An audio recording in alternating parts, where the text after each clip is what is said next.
It's time for the Kim Hammer Show, where you'll learn how your state government affects you, your family, and community. Here's Kim Hammer.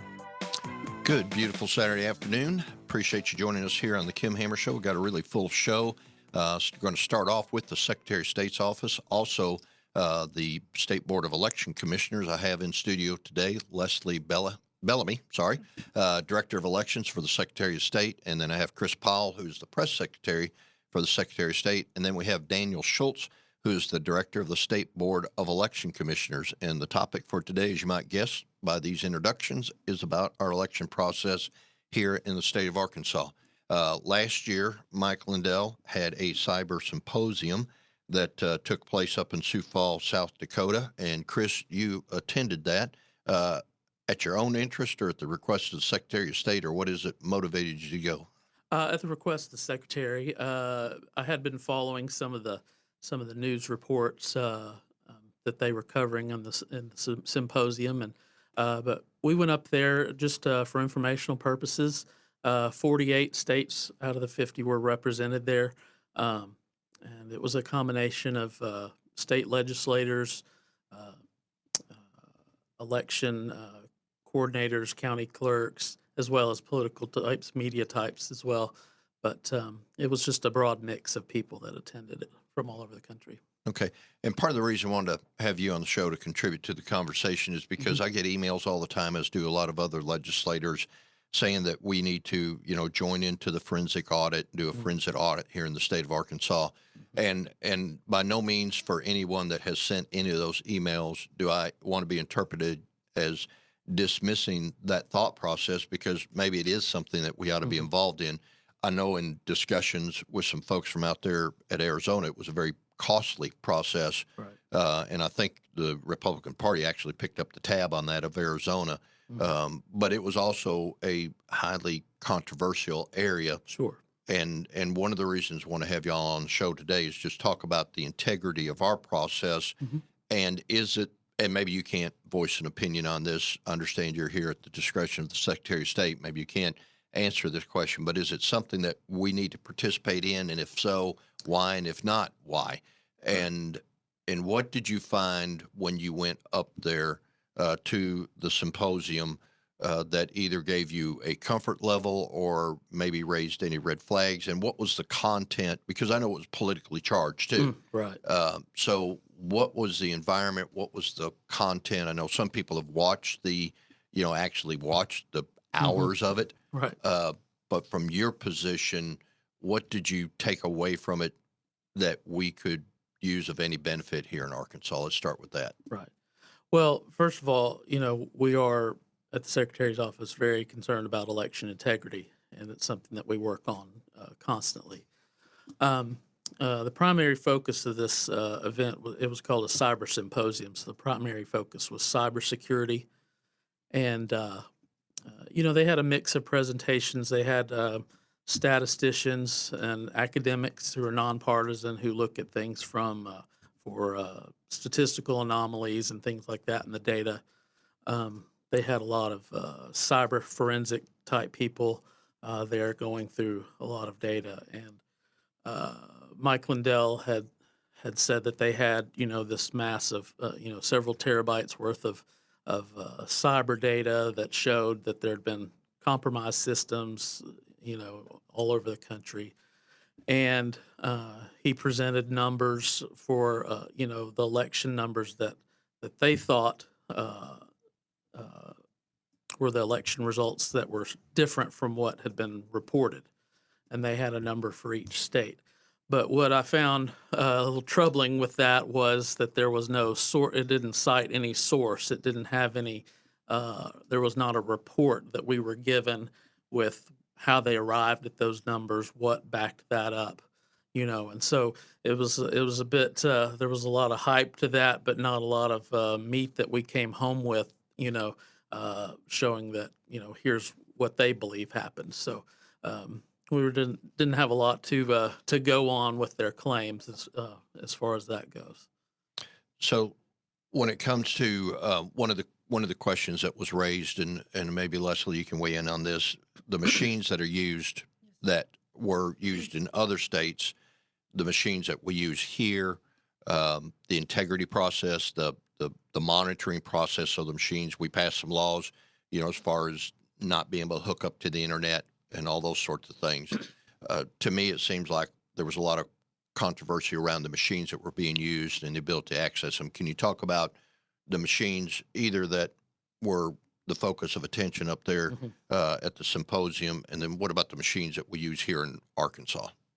And I think the one thing that Arkansas does very well is that we do not have any of the units on any kind of internet. Nothing is modemed.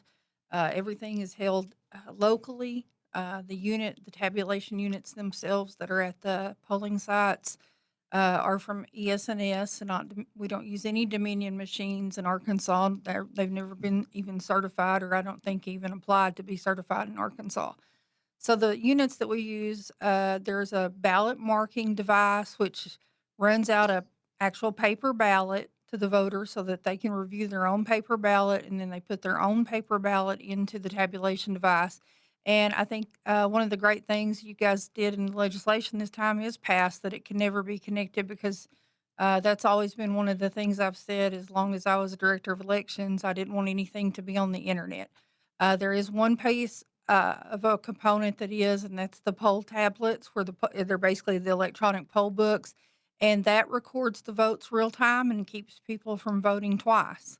They're recorded in absentee real time, early vote real time, and on election day now. Just Go ahead, Daniel. And if I could add on to that, first of all, it's a pleasure to be here today, and thank you, Senator.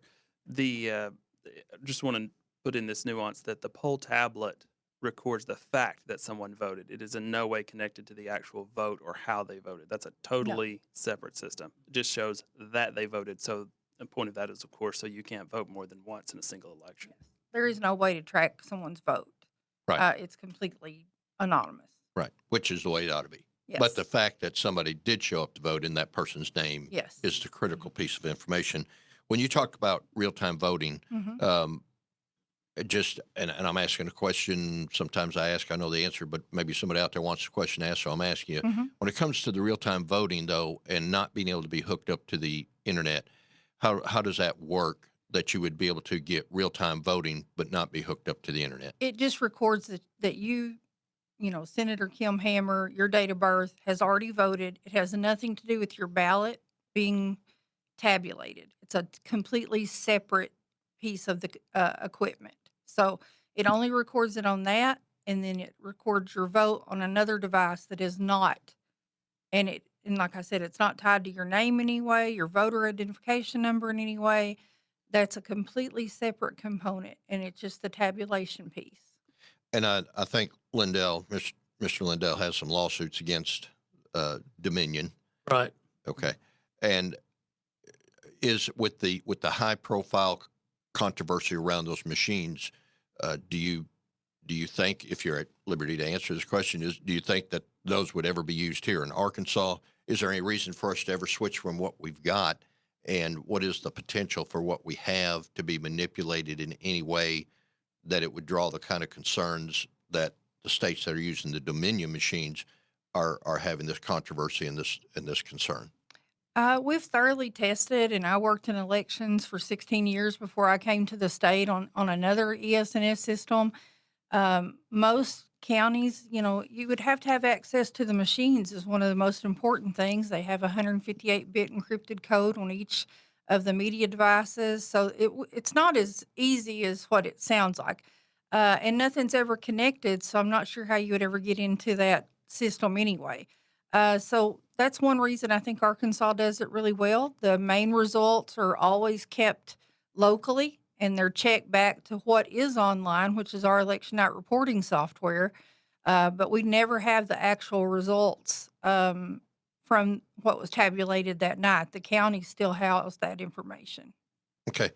So as far as anything that came out of the symposium, Chris, did you see anything that occurred up there that was occurring in other states that causes you concern as far as what has happened here in this state, or potentially could happen, that the multiple pieces of legislation we ran this past session did not address and fix? Because one of the things we want to make sure is people here in Arkansas, anyway, have that security that their vote counts, but it doesn't count more than once. Sure. So, did you take anything out of the symposium that you said, man, we need to look at that back in Arkansas? Well, obviously, there were a number of states that have had some pretty significant issues in this past election, more so than Arkansas, and we are confident in the security of our state as far as election processes. I would, I do think, audit procedures are important. That counties should be taking those audits seriously in that process, whatever the process is. The voter ID I think is very important. But we've since in this administration, we've made cybersecurity, beefing that up a priority, and we've worked with cyber experts and the federal government on beefing those things up. So I think we're in pretty good shape here. And go ahead. Well, I just wanted to cover a little bit of the audit process. That it seems to be a misconception that Arkansas doesn't have any kind of an audit process, and we've actually for years had an audit process through 75529. That's the law that deals with this. And counties have for years that law has been in place to make them take their paper voter list and compare it to what's been compiled electronically to ensure that the number of ballots issued was the number of voters that signed in. So there always has been that audit process in place. Legislation the session before this last one put an audit in place for the state board to conduct some random audits as well. And then those audit trails from each unit are kept for 24 months as well. Dana.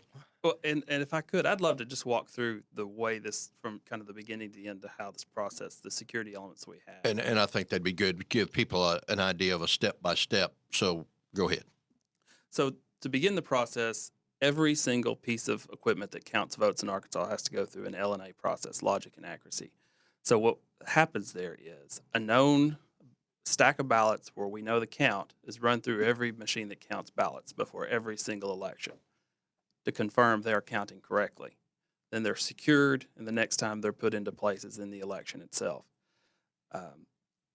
Again, as we already talked about, that equipment has no ability to connect to the internet. There's a fantastic law that says that is now a requirement of Arkansas law, but it was already a policy. So even though it's a new law, it is not a new. There's Practice. nothing has to be changed. That is the practice, always has been, ever since we've been involved in elections in Arkansas. So tested machines, then again, as Director Bellamy said, paper ballots, you use a machine to mark the ballot, essentially print your choices on the ballot, and that has a benefit to eliminate human error in the ballot selection process because we have a lot of different ballot combinations in Arkansas. But that paper ballot is just as much a paper ballot as if you marked it with a pen. It's counted, and no results can ever be seen before election night or before the close of the poll. And that once the poll closes, that machine is what we call closed. That you push the correct buttons, enter the code, and then it tells you the amount of votes that have been cast that it counted throughout the day. That's made public. That has to be in view of the public. That result is printed out in triplicate, signed by the poll workers who do it. One of those immediately goes on the wall. One goes to the commission, and one is held as a backup with the clerk. And that is the legal record. Now, there's also another important process whereby we take a encrypted USB drive, and so we can quickly transmit those results to Little Rock, and so everybody can know the unofficial results. But those are unofficial. So if, God forbid, those were ever hacked, and there's a lot of good steps that have been taken to prevent that, that cannot change the result of the election, because the result of the election, the legal results, are on a piece of paper in the county, which your neighbors oversaw the collection of those ballots, and your neighbors printed those ballots. And there's no computer in Little Rock or Washington or anywhere else that can ever change the ink on the page in the poll in the county. That is the legal election result. And those are the results that have to be reviewed, and the basis for the certification of the election that has to be done between 48 hours and either 10 or 15 days after the election. So election night results are really a press release. They are not the legal results of the election. So God forbid that we've never had an instance where they were corrupted in any way in Arkansas, but God forbid they were, wouldn't change a thing. And that I think is the thesis of what Lindell's saying. You're saying those electronic results were changed. I don't think they were, because we know the paper results prove that they weren't. And in addition to that, as was mentioned, following the 2016 election, because election integrity is not a new issue. People have been saying elections weren't legitimate before this cycle. We passed a law to implement a state-run post-election audit where we go in, and I have physically participated because this was our pilot program year. We take ballots and we count them by hand, ink on the page, can't be hacked. It was printed in the poll. The voter held it in their hand before they cast the ballot. Can never be changed. And what we found in the audit process is the machines were exactly correct. And I think that's the most important thing, is that the system is not susceptible to hacking in a way that is not, and that's the very reason that audit process was put into place, to give voters the assurity that they don't have to take it on faith. We're going to go back and look. And again, 2020 was a pilot program. We did 5 counties. We're going to significantly scale that up for the ongoing elections. I would like to say, I think Closer to the mic. I think there's a lot of misconception when people hear the phrase election hacking, because in the past few years in the press, there's been a lot of stories that say, "Oh, the election was hacked. This was hacked." In 2016, you had both political parties were hacked, but that's a political party that's separate from the election process. We've had certain websites, maybe a Secretary of State's website somewhere was hacked. Well, that's just their forward-facing main website. That's not connected to their election system, or their their voter registration system someone may have tried to get in or something. But again, that's not affecting election results. They're all separate.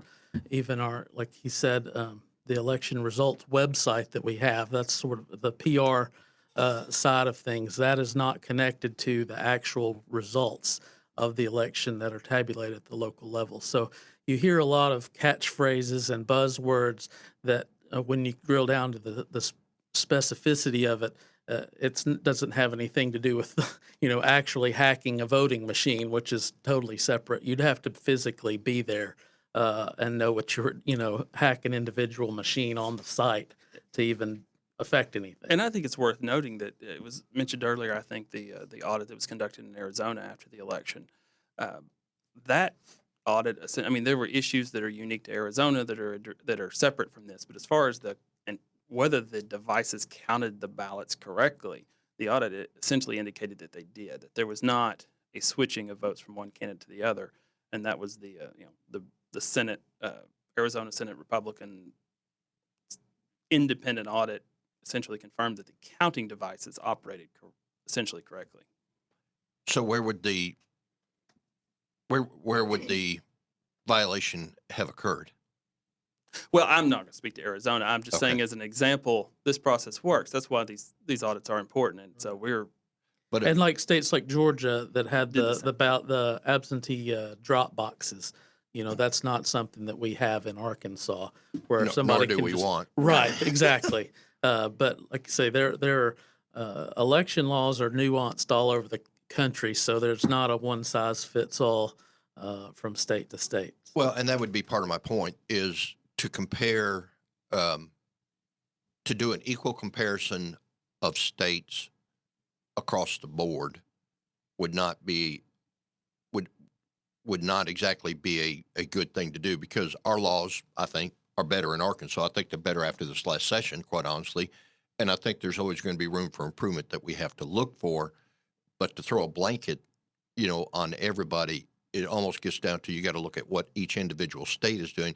And the problem is that if, in a presidential election, or, in a presidential election, if you do have states that aren't as stringent or as integrity minded as Arkansas is, they could steal an election, but it wouldn't be our fault. It would be that state's fault. I think that's some of the frustration that people feel, is that something could be happening in another state that is not happening here, but yet we all get grouped into the same. I think another thing Arkansas does really well, and it's that there's a bipartisan county local board of elections in every county that picks the poll workers and handles the election security of anyone being able to even get to the devices to do anything to them, which would be extremely hard to do with that bipartisan kind of watch group over it. You've got two Republicans and one Democrat now that are over the elections locally, and we don't do any kind of central state tabulation. It's all done locally. So there's no transportation of ballots for hours to anywhere for anything. And so I think our security in Arkansas is locked down tight. And one of the things that I specifically think with my 25 years in elections that the legislators have done really well is lock down the absentee process. I testified in the first voter ID trial that is the main place there was ever any voter fraud was absentees. And it's been locked down to where the designated bearer and the time that you can receive the ballots as a designated bearer has been locked down tighter. And I think that's something that Arkansas does very well, and it has helped, I think, with some of the counties that had the problems in those areas. The I'm going to get this phrase wrong, but I mean, just protecting the ballot as far as like chain of authority Absolutely. and securing it. That's one thing that's been talked a lot about because I think in the last election, there were some ballots that were left somewhere. I'm trying to remember if what we've did in the past session actually 100% address that. Well, I think what you're referring, there was an instance where after the election, because again, the ballots are counted in the poll in the moment that when you lock them down. I think there was an incident where there was some of the ballot, or one or two of the ballots was inadvertently left or in a machine or essentially lost track of. So what I think what the new legislation did do is create a a more robust oversight process in the state election commission to be able to deal with those issues as they arise. I mean, the laws already say you have to keep the ballots, keep them secured. It's a it's an execution issue, not a requirements issue. Well, and I think that's part of that is part of the concern that we need to put a little more attention on, and that is just the chain of authority as far as from the time they get the ballots to the time that the ballots are accounted for, anything, what can happen to them. Now, tightening down on on the drop boxes and all those kind of loopholes that would create that opportunity, I think is where we tried to focus this last time around, especially we need to continue to put focus on is who's got their hands to the ballots and where are they when they get done. And maybe to answer your question a little more specifically, so once the ballots they're collected, cast by the voters, they're collected in the device that once it scans it through, it falls into a reservoir. The law requires that those be returned to the County Board of Election Commissioners, where they're held during the process of certifying the ballot, and then they're transferred into secure storage where they're put in need to be sealed up, and then they cannot be touched by anyone for at least 2 years. It's a felony to break that seal, except in the case of a lawsuit, or of course, there's an exception in a process where we're conducting a post-election audit of those ballots. Obviously, we can access under those circumstances, but otherwise, they're locked down and they have to be preserved to ensure that the record exists or questions arise later. Sure. Are those kept at the county level or are they Yes. Okay. So Everything is kept at the county level. The counties run the elections. okay. All right. We need to take a break. Thank you for listening to the Kim Hammer Show today. We're going to come back afterwards. My guests today are Leslie Bellamy, who's the Director of Elections for the Secretary of State. Chris Powell is the press secretary for the Secretary of State. And I've got Daniel Schultz, who is the Director of the State Board of Election Commissions. When we come back, I want to talk a little bit about the structural integrity. Daniel, get you looped in on that conversation. Also, you were given authority to hire some folks for additional training to beef up the training. Want to talk a little bit about that. And we're going to talk about Judicial Watch has made a statement. Want to give you an opportunity to respond to that. And so when we come back, we'll finish this conversation here on the Kim Hammer Show dealing with elections and election laws here in the state of Arkansas. Come back after the break.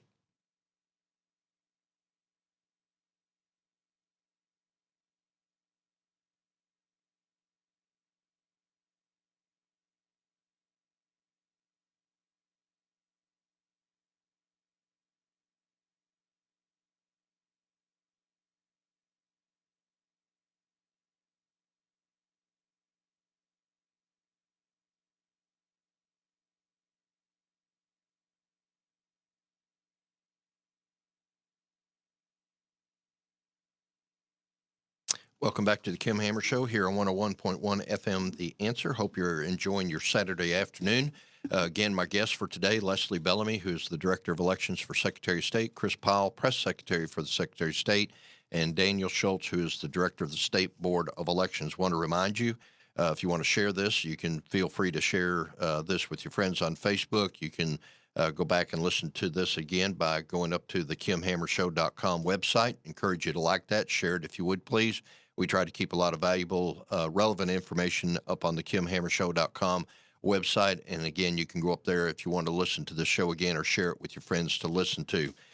Daniel, let me loop you into the conversation and the structural integrity aspect of things. You kind of hit on a while ago, and Chris had mentioned as far as the symposium up there. What about the structural integrity here in the state of Arkansas?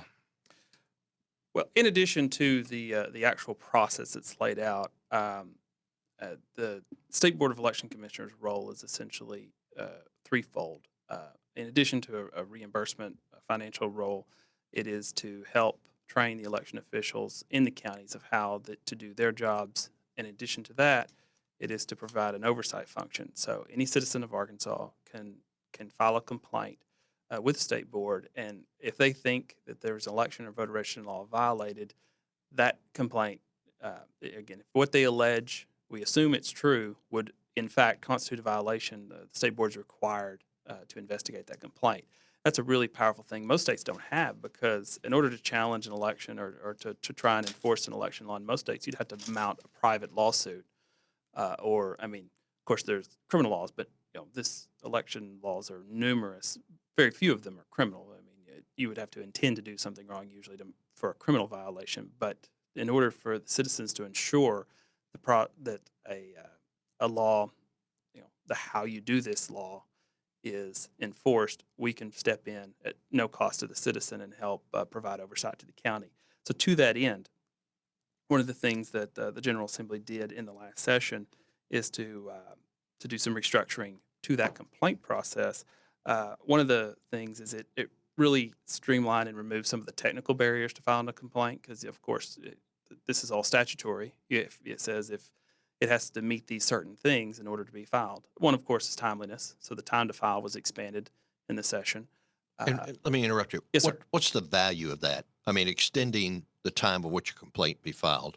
Well, it simply gives people, one, if an issue were to come to light later in time, it gives more flexibility, and quite frankly, it's an administrative ease on us, because we would, under the old rules, you had to file within 30 days.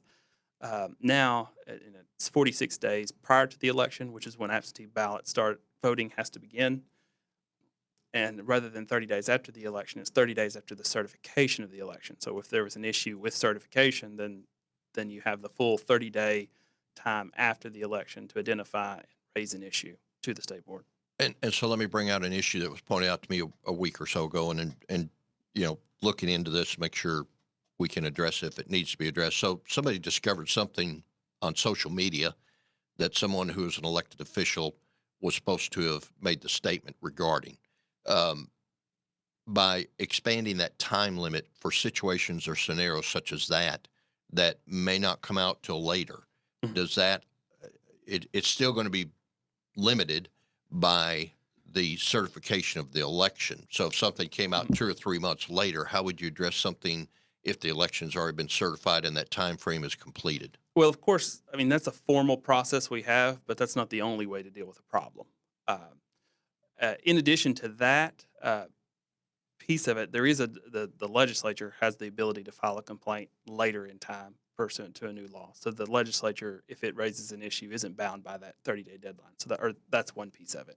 Right. So if a citizen has a complaint or they find something that has surfaced later, maybe they're snooping or doing whatever they do, and they find this stuff, best thing the citizen can do then is just approach us as legislators, and then we can take it from there. But to do the actual investigation to determine the validity of it, would that be where we would come to you and say, okay, look, this was presented to me. How would that weigh out? Because you could get a lot of false accusations going on out there that could become tricky to us as legislators if we try to pursue something that doesn't turn out to be viable. Well, and as you know, there's a you have your own processes and how those things are handled as far as whether you think it's worthy of the legislature taking an action. However, the time frame is important. It's sort of like elections are in some ways like jury verdicts.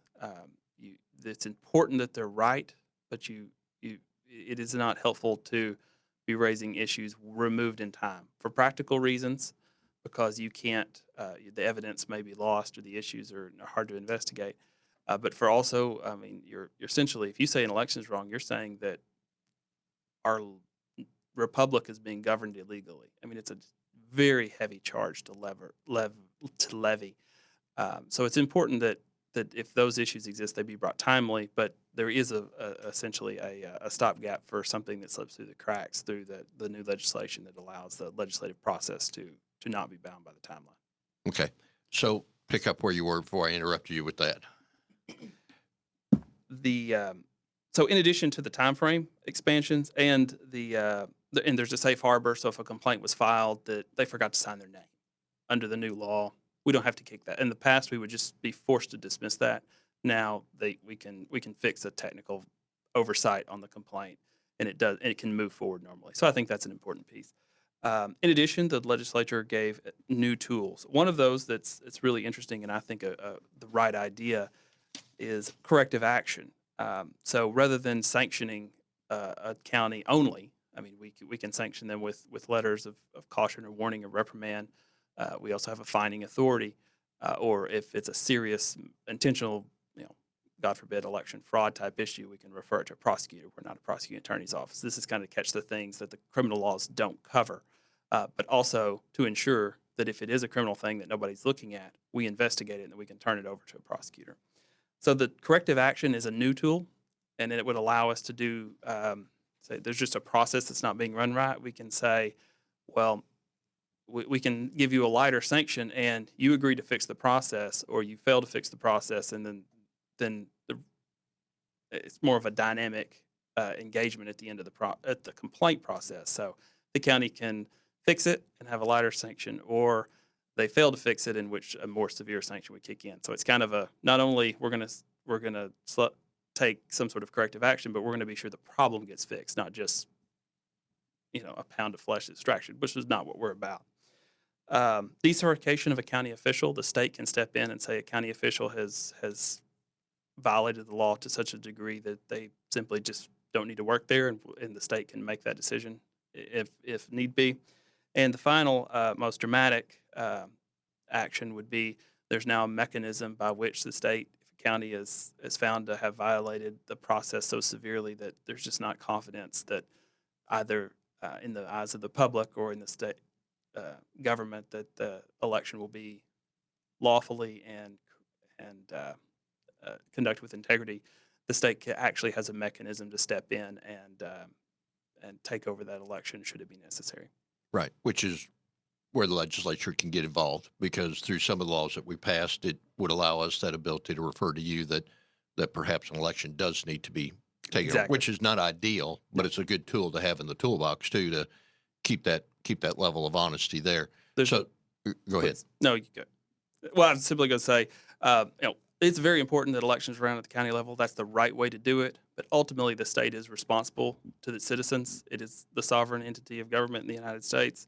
And so this just allows the state to ensure that if the county utterly fails to do what it has to do, the citizens don't suffer that, the consequences. I know you can't go into great detail because, but do you have open complaints now that you're investigating? There are and this is something we can talk about a little bit later if you'd like, but there are always elections going on in Arkansas, minor elections, and in the process of that, somewhere there's probably always a complaint window open, and yes, there are the state board fields complaints all throughout the year, not just after the general election, and is always ready and diligent to investigate any issue which is raised to us.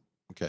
And one thing we did this past session too, and I'll get it put up on the website, I think it's up there now, is we also established a call-in number to the Attorney General that if somebody detects that or thinks that they are witnessing election fraud, that there is now established at the Attorney General's office, and those complaints would be turned over to you and also turned over to the legislature, if I remember right on that thing.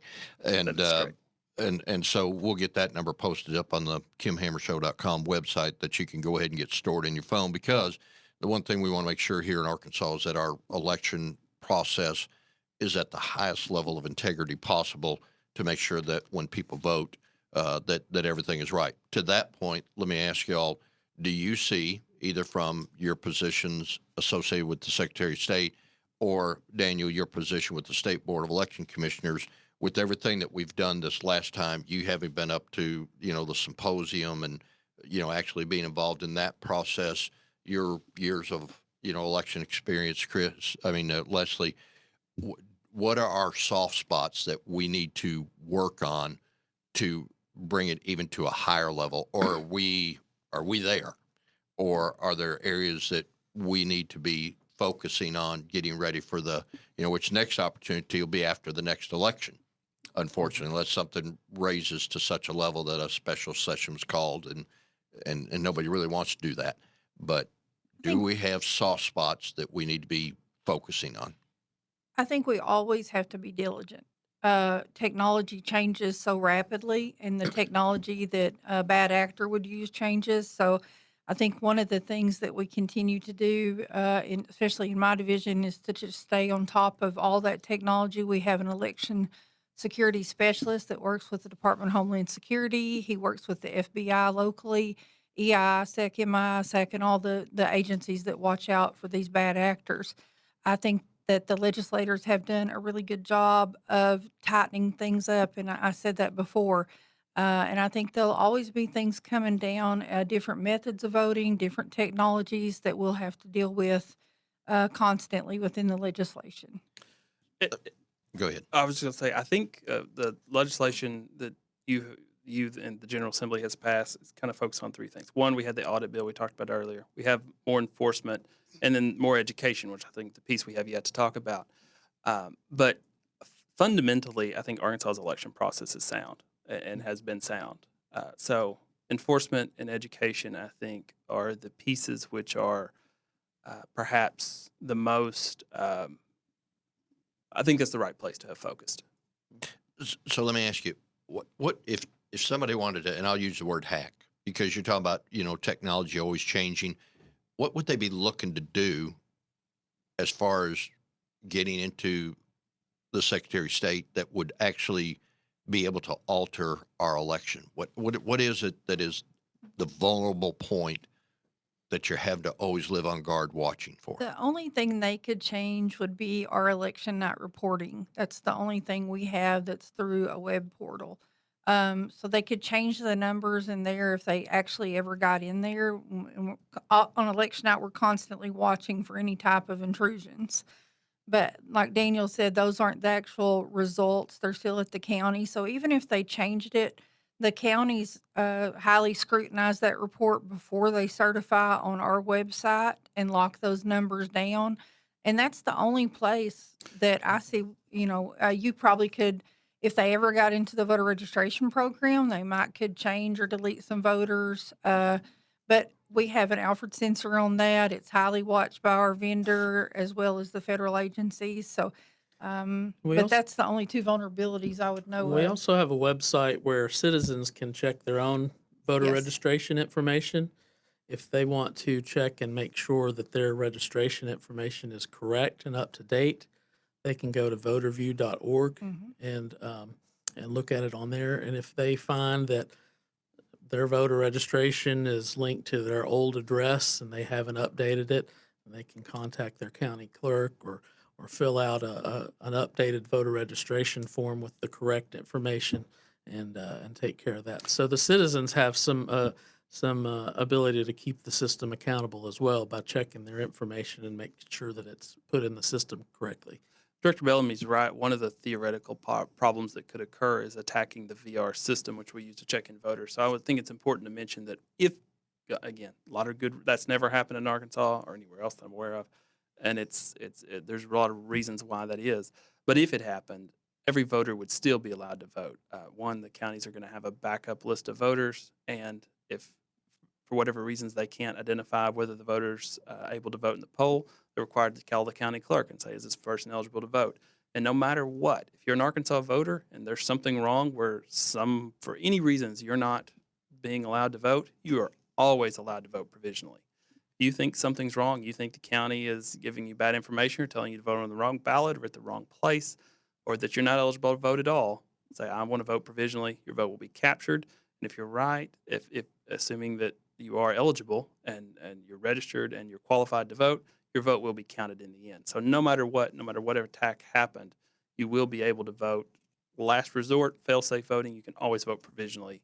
And that, again, that's the fail-safe built into the process. I was just about to mention in the fail-safe process too, each county has either they have a digital version of their entire voter database or a paper version in every polling site or vote center in their county on election day, so that, God forbid something happened, but they would have an accurate accounting of each voter in their county. So as far as somebody sitting somewhere hacking the system and altering the number of people that can vote or altering the information, is that even theoretically possible? I mean, the one area you talked about was being able to change those numbers, but what you said a while ago, the numbers you see on election night aren't the final numbers. They're Right. indicators. And, that may sway somebody's decision to go vote depending on what part of the world they live in, what time frame they're in. But the reality is the best they could do is play with the numbers. But as far as changing the actual numbers, that's not possible, probable, or It's not even really possible. If it came down and we noticed that there were issues, or county boards noticed there were issues with their numbers, we could always go back to the reports that were printed that night, and we might have to go to a manual tabulation. But there's always, and I call that a fail safe too, that Arkansas's always got that second source that we could go back to if we had to. We've never had a problem. All the numbers have always matched. Nobody's ever got into our voter system, but we always have those safeguards in place. And I think that's important for the citizens to understand, that we're diligent about those safeguards, and it's not something that we take lightly. There's processes, and counties are trained on who gets what and passed out on election day. They're trained on how to keep their passwords safe and to change their passwords.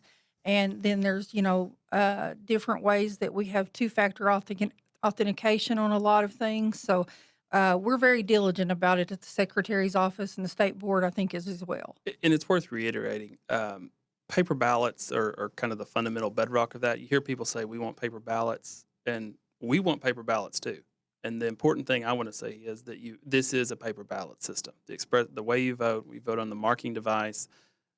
That piece of paper that comes out, that is a paper ballot, and that is something that, as long as I'm involved in elections, that Arkansas would never move away from.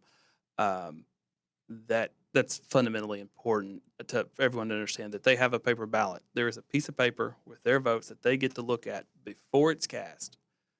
You can always go back to, and the audit process is just and that's a spot check to double check for everything else at the end after the election, just to be certain those paper ballots were counted correctly, and our findings are that they were.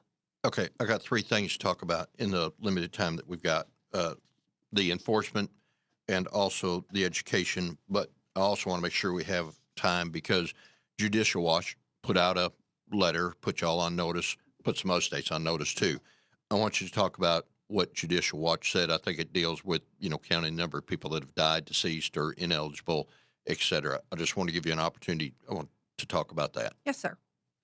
So we did receive notice from Judicial Watch that there were 11 counties in Arkansas that their numbers looked extremely low to be in compliance with the National Voter Registration Act. It's Section 8 of that act, which requires the state election officials, the head election official, to develop a program that's called the Address Confirmation Program. Therefore, like if you've moved to another state and not notified Arkansas, it gives us time, if you haven't voted in 2 federal election cycles, that they can begin the removable process to get you off of Arkansas's voter rolls. Some of those counties that are on this, we've already started talking to them if their numbers look low.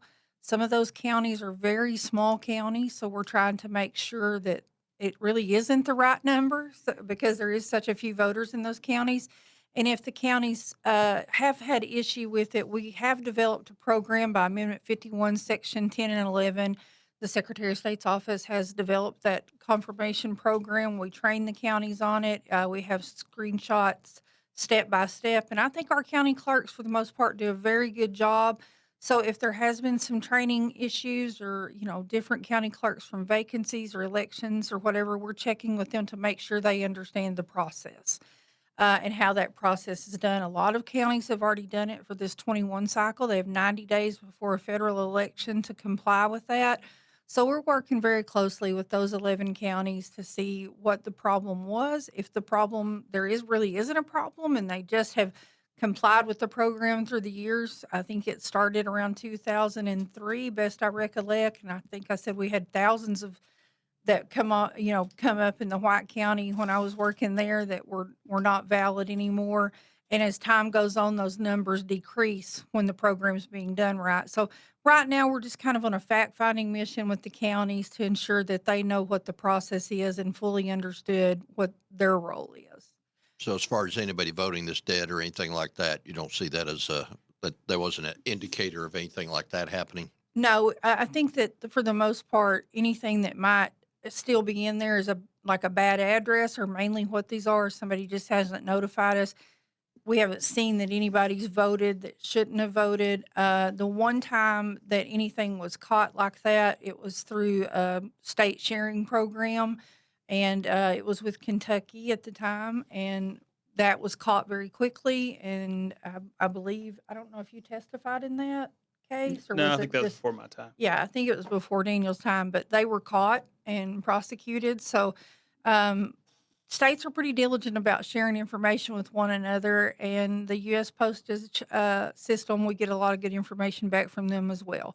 Monthly, the deaths are sent from other state agencies to the county clerks. We're a pass-through for that, as well as anyone that's moved within the state. And then other states, probably every day we get notification from some state that somebody's registered, and then we send that notification on to the counties. So those kinds of changes also can alter how those confirmation numbers look, because maybe it's been handled through that process instead of not voting in 2 federal elections, and they've already been removed. Okay. All right. I got like 3 minutes now. Daniel, Sorry. no, I'm glad. I'd rather leave needing to talk about more than less. So anyway, Daniel, hit the education component, because I know we kind of beefed that up a little bit. Give me about a minute report on education. And one of the bills that that you had sponsored and brought forward was a requirement that every election official be tested. There was already a requirement, principally, that they be trained, as poll workers and the county election commission. However, but now they're going to be tested, and I think that's going to be a tool. I mean, it won't be nobody's. It will be it is and will be a test designed to ensure competency. But I think it's going to be a tool for the counties, and really, I think for the poll workers themselves to kind of have a sense that, particularly if they're new, they haven't done this before, or not very often, that they have the skills they need to do what they need to do, and are ready to do to fulfill a key role in our process. In addition to that, there is a new program that the Act requires the state board to stand up, which will require that at least one person in every county have what the Act would refer to as coordinator training, which is essentially a deeper, more technical dive beyond even what the poll workers or the county election commissioners get, because this is a very complicated process in a lot of ways. And so there is a whole new level of training that goes even deeper that's required. Now, a lot of that was provided by the secretary or the vendor on a voluntary basis, but this will just mean the law is going to require one person in every county have absolute competence in all of the relevant materials, and that all of the people who have responsibilities will also have some sort of a testing process to determine whether they have the skills that they need. That way we can make sure that the people that are being looked to make sure the election integrity is there have the knowledge to be able to do it. Absolutely. I'll make you this commitment, because, sometimes we pass laws that we expect others to do, not ourselves. I'll make you this commitment. I'll go through that so I can pass the test too. Okay. So when you All get right. ready to do that, like let me that. know. That's That's my good. commitment. Hopefully I'll do better than I did in high school. We'll look forward to having you. Yeah. Last thing, enforcement in about 30, 45 seconds. Talk about enforcement. We gave you some extra ability to hire some folks. As a part of all of this, we obtained a lot of new jobs in the last session. Some of we talked about, some of we haven't. So you were kind enough to help us obtain some personnel to expand our capacity. So we've made it more easy to file a complaint. We're going to be faster about resolving them and making sure that any Arkansas that needs an issue addressed, the state board will have the ability and the capacity to do it. Right, which is the whole reason for it, because if the citizens have a confidence level of knowing that the people that are working at the poll are trained, they know what the laws are, so if there's a problem, they can address it immediately. Now they can call if they see something that's not being, treated the way they think. There's a hotline number they can call in, but more importantly, if there is a complaint, it'll get handled quickly and expeditiously, because we want to nip it in the bud as quick as we can. And if there are bad actors out there, we want to make sure that they're held accountable. Absolutely. Okay, we're down to the last 30, 45 seconds. Kim Hammer Show. Thank you for listening today. We've been talking about the election process. Appreciate Chris Powell, Press Secretary, Secretary of State, being on. Leslie Bellamy, Director of Elections for the Secretary of State, and Daniel Schultz, who's the Director for the State Board of Election Commissioner. One thing we want you to know, because believe it or not, elections are less than a year away. Hard to imagine some going on. We want to make sure the citizens of Arkansas know that when they cast a vote, we protect it to the highest level of integrity, so you sleep well at night knowing that it's been protected here in the state of Arkansas. Thank you for joining me. You go up to the KimHammer.show and be able to get a recording of the show and share it with your friends. Have a great afternoon.